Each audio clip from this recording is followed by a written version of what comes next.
Quelque part au-dessus des stades d'Amérique du Nord, des avions de chasse tracent des lignes invisibles dans le ciel, tandis qu'à l'intérieur des enceintes, des hommes adultes enjambent des barrières pour toucher une pelouse de football pendant 3 secondes de célébrité.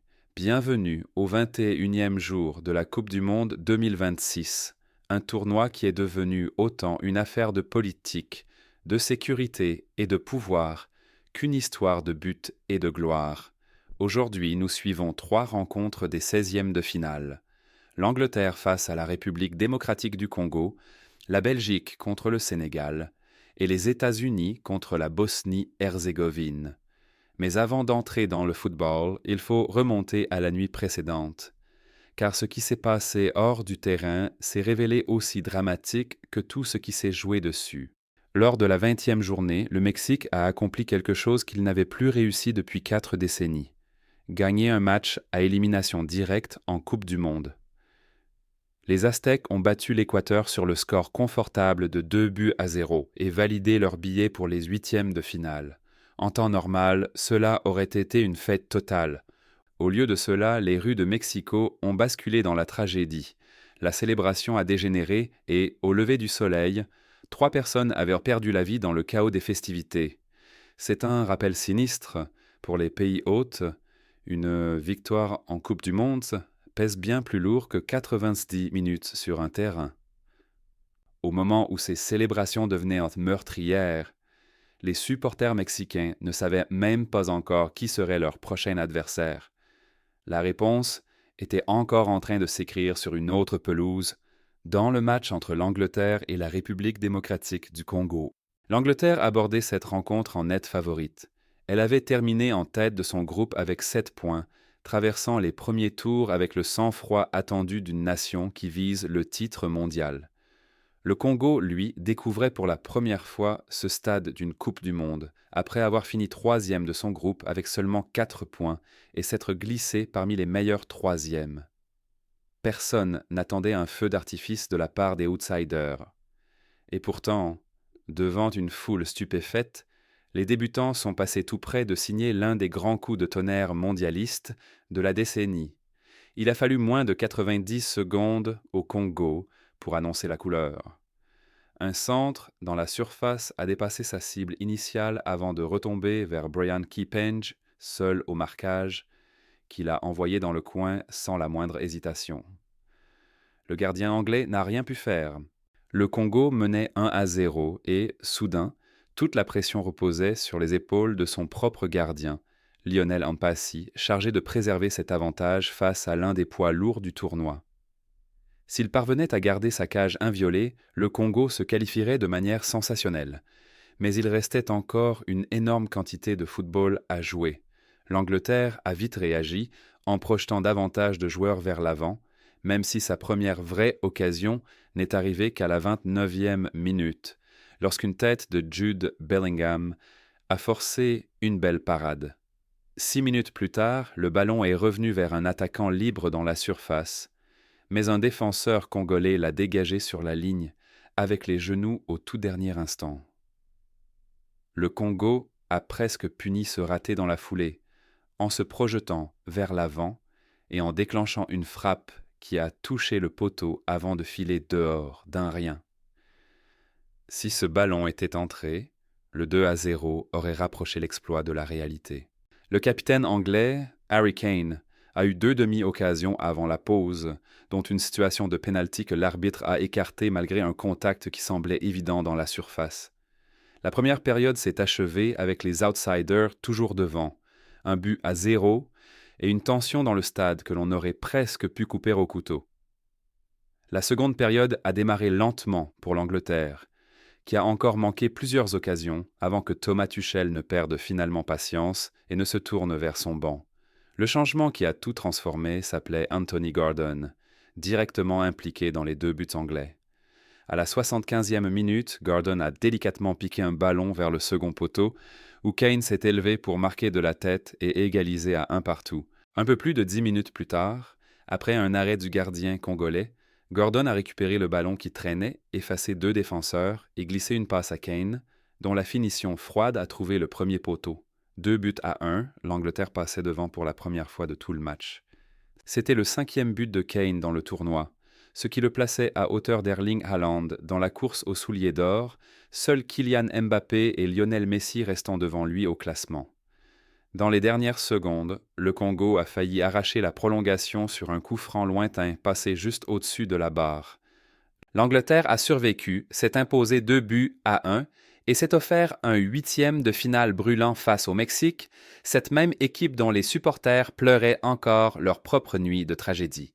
Ailleurs dans cette partie du tableau, le Brésil affrontera la Norvège, ce qui laisse théoriquement ouverte la possibilité d'un quart de finale de rêve entre le Brésil et l'Angleterre, même si, comme toujours dans le football à élimination directe, rien n'est jamais garanti sur le papier. L'attention s'est ensuite portée sur Belgique-Sénégal, une affiche devenue l'un des matchs les plus chaotiques et les plus historiques de tout le tournoi. Les stadiers ont eu du mal à contenir une poignée de spectateurs qui avaient visiblement trouvé la pelouse plus attirante que leur siège. Mais même sans cette interruption, ce match serait resté inoubliable. Les deux nations n'avaient remporté qu'un seul match chacune en phase de groupe, et leurs 2 victoires étaient arrivées lors de la dernière journée. La Belgique avait terminé première de son groupe, tandis que le Sénégal s'était qualifié de justesse à la 3e place. Fait remarquable, les 2 pays ne s'étaient encore jamais affrontés, pas même en match amical, donnant à ce 16e de finale une vraie dimension historique avant même le coup d'envoi.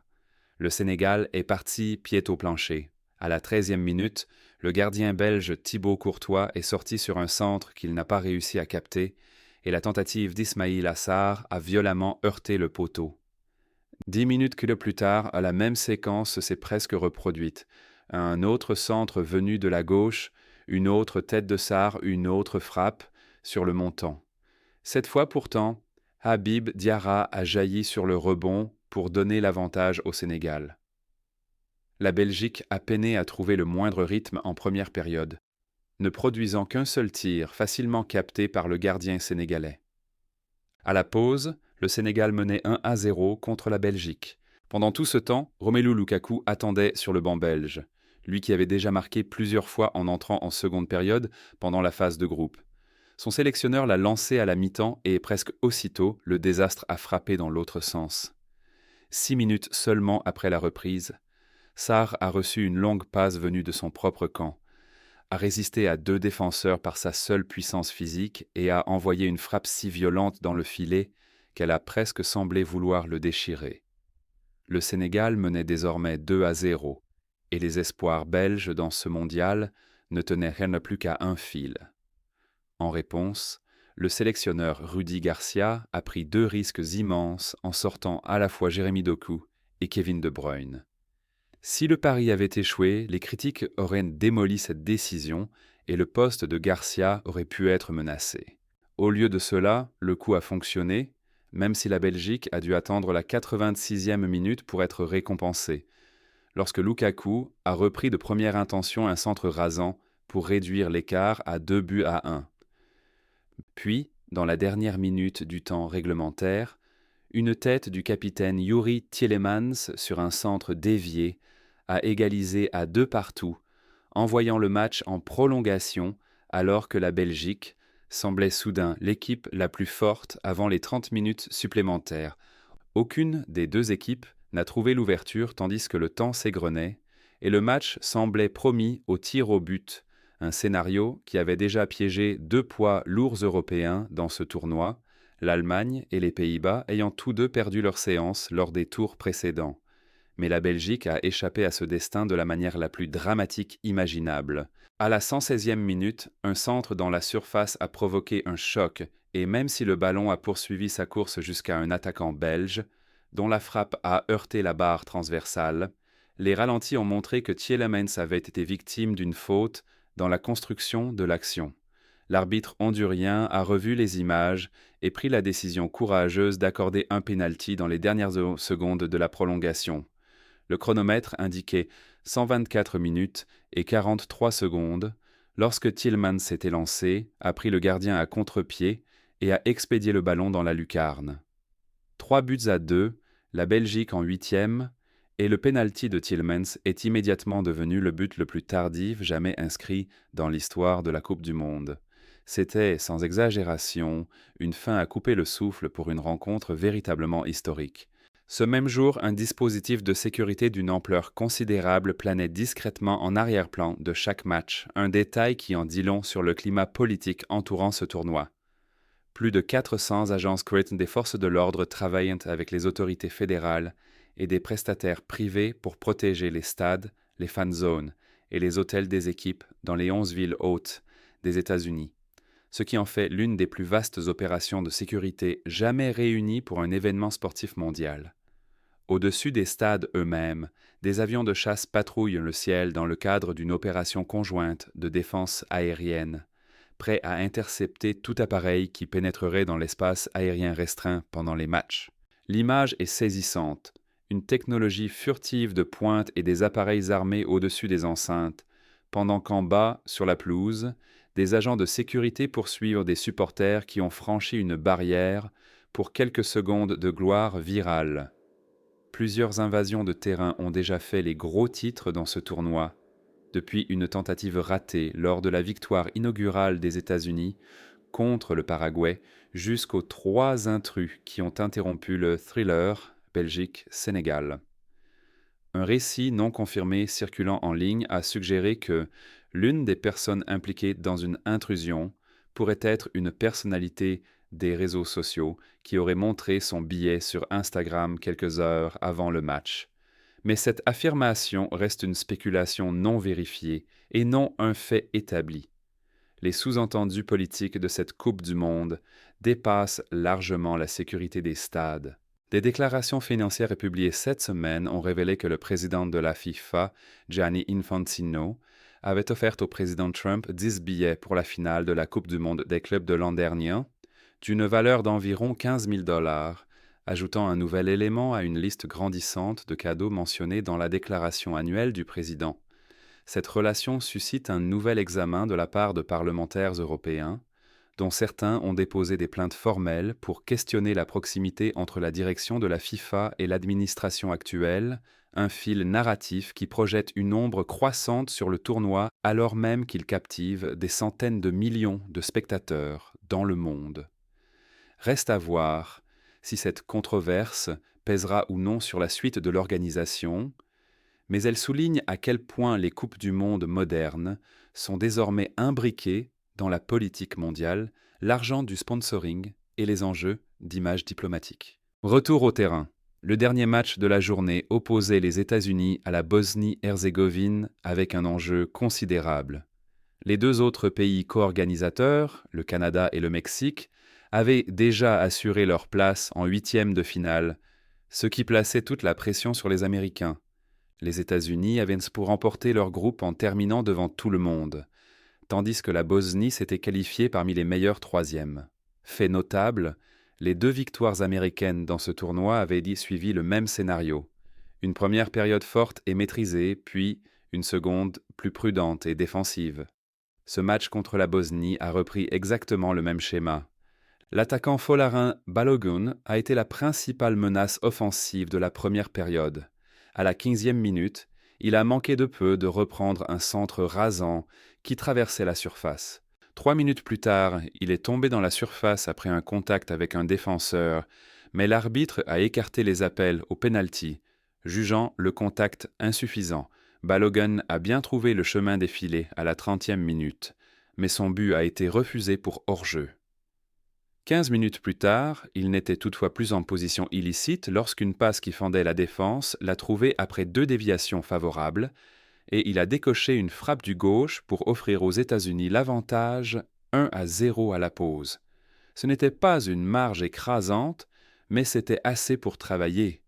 Le match a pris un tournant dramatique à la 64e minute lorsque Balogun est devenu le premier joueur en 5 Coupes du Monde à marquer un but et recevoir un carton rouge dans le même match à élimination directe.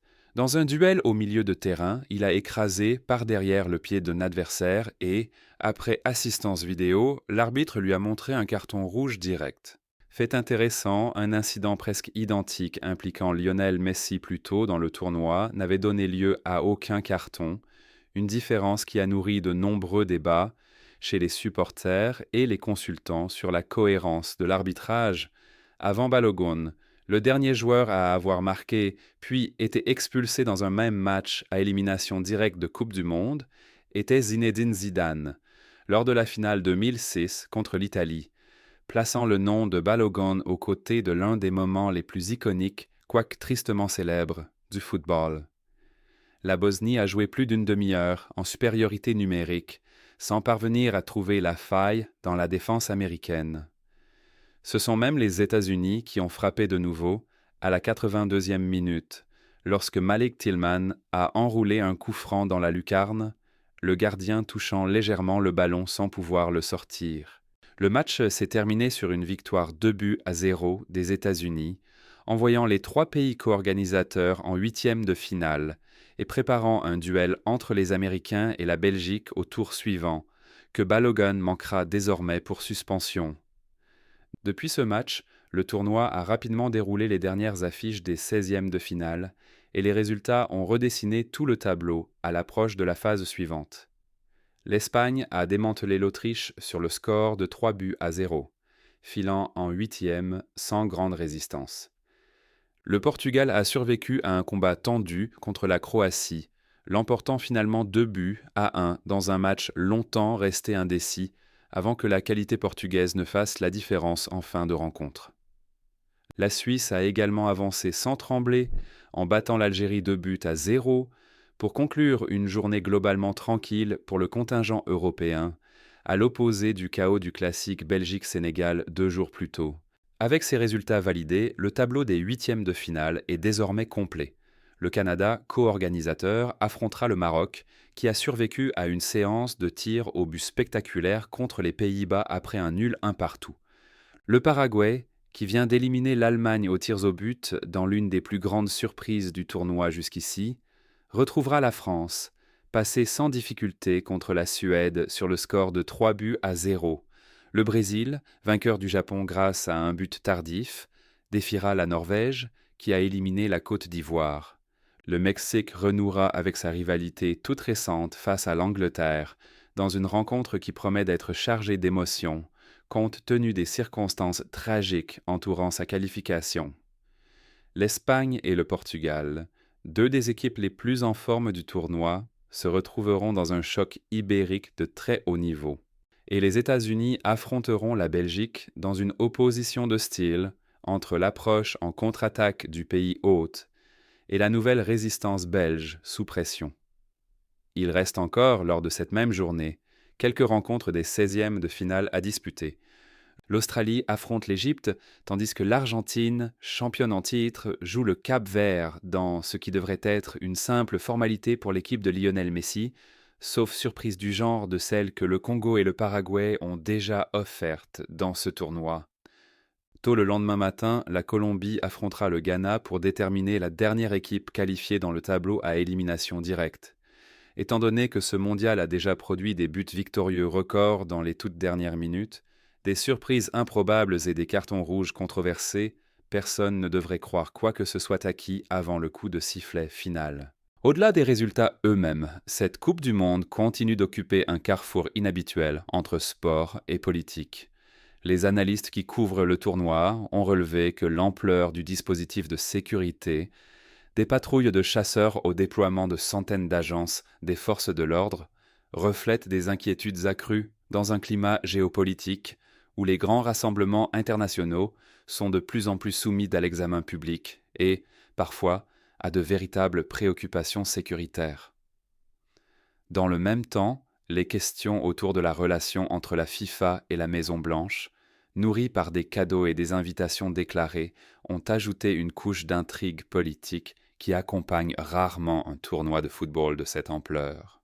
Certains commentateurs avancent l'hypothèse, même si cela reste strictement de l'ordre de la spéculation et non d'un fait confirmé, que cet examen continu pourrait influencer la manière dont la FIFA traitera de futures décisions d'attribution ou de futurs accords de sponsoring, surtout à mesure que la pression monte chez des législateurs à l'étranger, Rien de tout cela n'a ralenti le tournoi sur le terrain, où le drame, les désillusions et l'histoire continuent de se dérouler match après match. Il existe aussi un arrière-plan financier et politique plus large qu'il faut comprendre, car la Coupe du Monde 2026 est devenue une sorte de paratonnerre dans le débat sur l'argent, l'influence et l'accès aux plus hauts niveaux du pouvoir gouvernemental.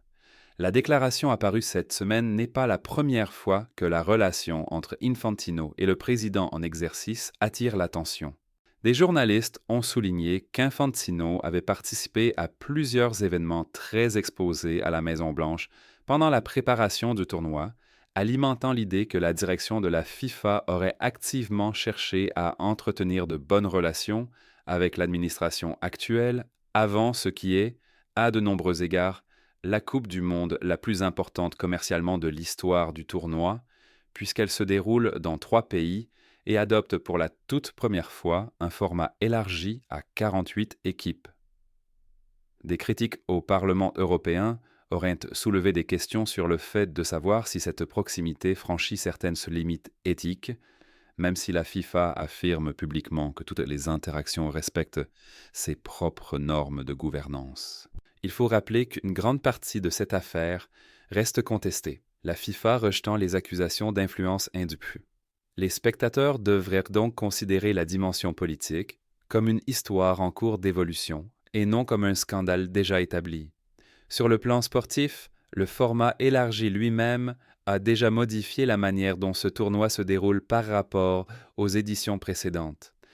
Avec 48 équipes au lieu de 32, la phase de groupe a envoyé plus de troisièmes de groupe en phase, à élimination directe, que n'importe quelle Coupe du Monde précédente, ce qui explique comment une équipe comme le Congo, troisième de son groupe, a tout de même pu se retrouver avec une vraie chance d'atteindre les huitièmes de finale.